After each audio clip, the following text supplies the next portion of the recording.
ओं नमो भगवते वासुदेवाय। ओं अखंड मंडलाकारं व्यक्तं जेन चराचरं तत्पदं दर्शितं जेन तस्मै श्री गुरवे नमः। शुक्लांबरधरं विष्णुं शशिवर्णं चतुर्भुजं प्रसन्नं वदनं ध्यायेत् सर्वविघ्नोपशान्तये। नारायणं नमस्कृतं नरं चैव नरोत्तमं देवीं सरस्वतीं चैव ततो जयमुदीरयेत्। व्यासं वसिष्ठनाप्तारं शक्ति पौत्रमकल्मषं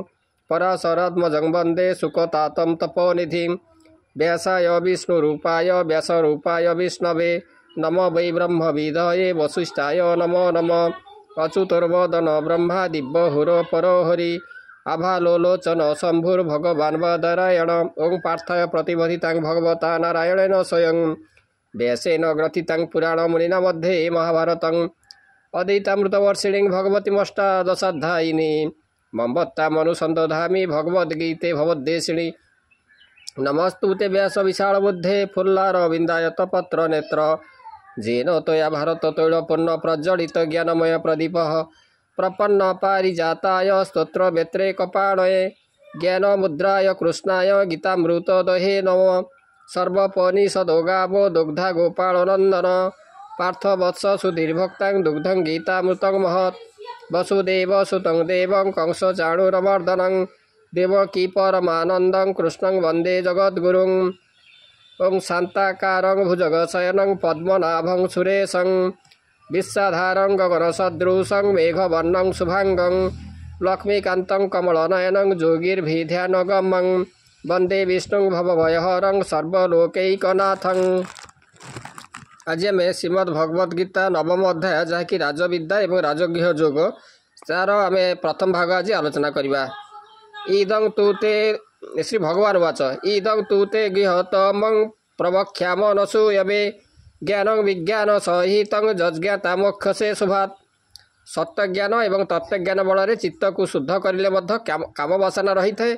भक्ति ज्ञान द्वारा काम वासना नाश हुए तेणु भक्ति ज्ञान बल भवबंधन न पड़ी मुक्ति पाए।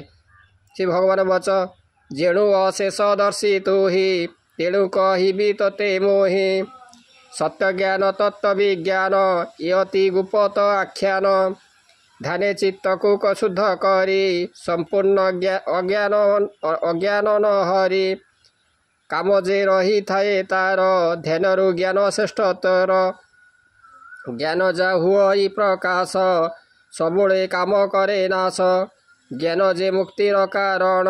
भवबंधनु तरे जन राजविद्या राजगृहं पवित्रमिदमुत्तमं प्रत्यक्षावगमं धर्मं सुसुखं कर्तुमव्ययम् अश्रद्धाना पुरुषा धर्मश्वास परन्तप अप्राप्यमां निवर्तन्ते मृत्यु संसारवत्मनि। संसार रे जेते विद्या अच्छी कहीं अज्ञान नासी पारती नहीं। केवल आत्मज्ञान सबु धर्मर मूल एवं फलप्रद। आत्मज्ञान सर्वज्ञानर परिमापक अटे। गर्व दम्भादि तमगुणी जागयज्ञ वेदवाक्यरत कामी रजगुणी एमाने मरण परे मते पाहती नहीं। संसारे जेते विद्या अच्छी अज्ञान न पारती लेछि आत्मज्ञाने अज्ञान नाश सबु श्रेष्ठ से अवश्य। ये ज्ञान अति गोपनीय पवित्र उत्तम अव्यय यज्ञरे धन दरकार तपरे कष्ट को स्वीकार धनादि जहु लोड़ा नाही परम आत्मज्ञान से ही ए धर्म पूर्ण सुख लब्ध अटे प्रत्यक्ष फलप्रद। गर्भ दम्भादि तम गुणी कामी जे चित्तरज गुणी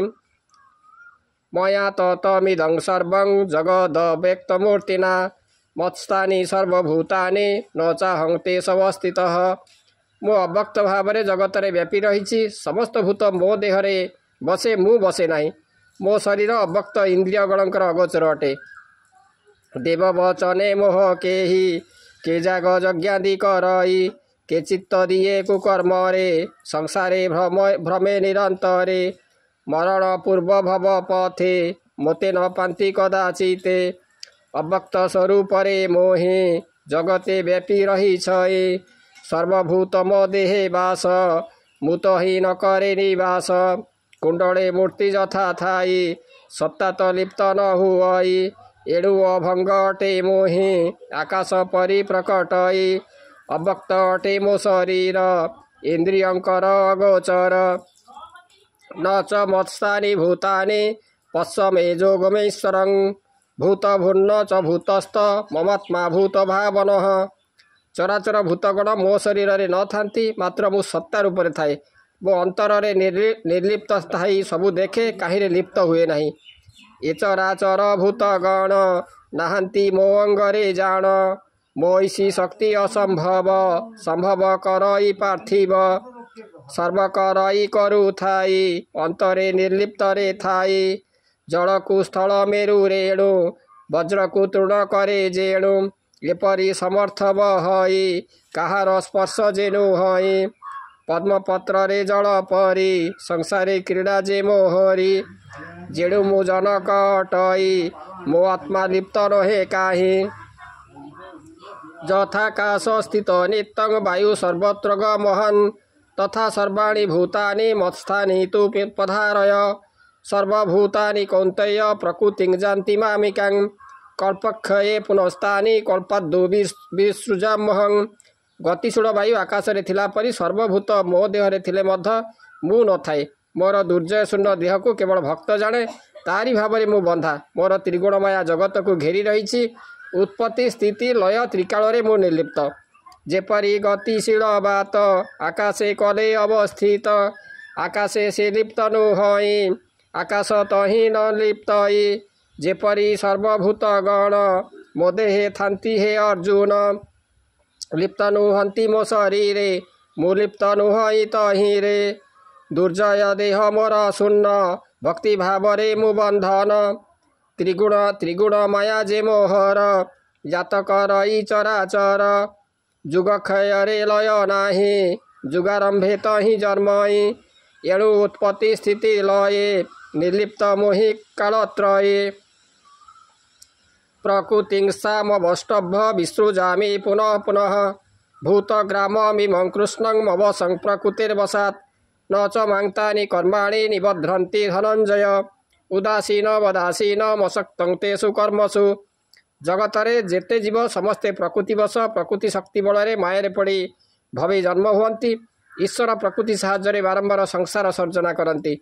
कर्म मते बांधि पारे नहीं मु कर्म रे आसक्ति नहीं उदासीन रे थाए कामाभिमानी कर्म बंधन रे पड़े जे ताकू छाड़ी से होची उदासीन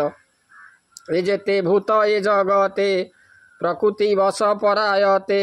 प्रलय काल जे होइले माया रे लय हंती हेले प्रकृति शक्ति बल रे पुणी जन्मई जगत रे आपणा कृत कर्म नेई भूत जे भवे जन्म होई माया साहाଯ୍ୟ जे ईश्वर सजना करे बारंबार कर्म समूह जे जगते बांधि न पारे मोते केबे मोते कर्मे मु आसक्त नु हई उदासीन रे थाए रही मया दक्षेण प्रकृति सुयते सचराचरं हेतु नानेन कौन्तेय जगद विपरिवर्तते अवजानन्ति मां मूढ़ा मानुषिं तनुमाश्रितं परं भाव म जानंत मम भूत महेश्वरं मोर त्रिगुण माया जगत चलुअछि जोग माया उत्पत्ति लय घटे मु भूत मध्य महेश्वर भक्तर भक्ति रे मु नर शरीर धरी थाए जे विवेकी भक्त से मते चिंता करी परम पद पाए कामाभिमानी जे अटई कर्म बंधने पड़े से ही कामना अभिमान से ही भेदी उदासीन से ही हे पार्थ मने हेतु कर सन्निधान अटे मोहर मोर त्रिगुण महाबले जगत प्रसरई हेले पुड़ी मो मायार बलरे लय उत्पत्ति बेले बेले सर्वभूतरे श्रेष्ठ तत्व महेश्वर रूपे मो स्थित मोते न जानी न मोते जे जानी न पारई अवज्ञा मोते जे करई अवज्ञा मोते से करई तेणु आज श्रीमद भगवद गीतार नवम अध्याय जहाँकि राजविद्या राजगृह जोगर तार प्रथम भाग आपण मैंने शुणिले आशा करे भगवान जो दिव्य कथामृत आपण मानक भल लगी आज रोचे ओम नमो भगवते वासुदेवाय।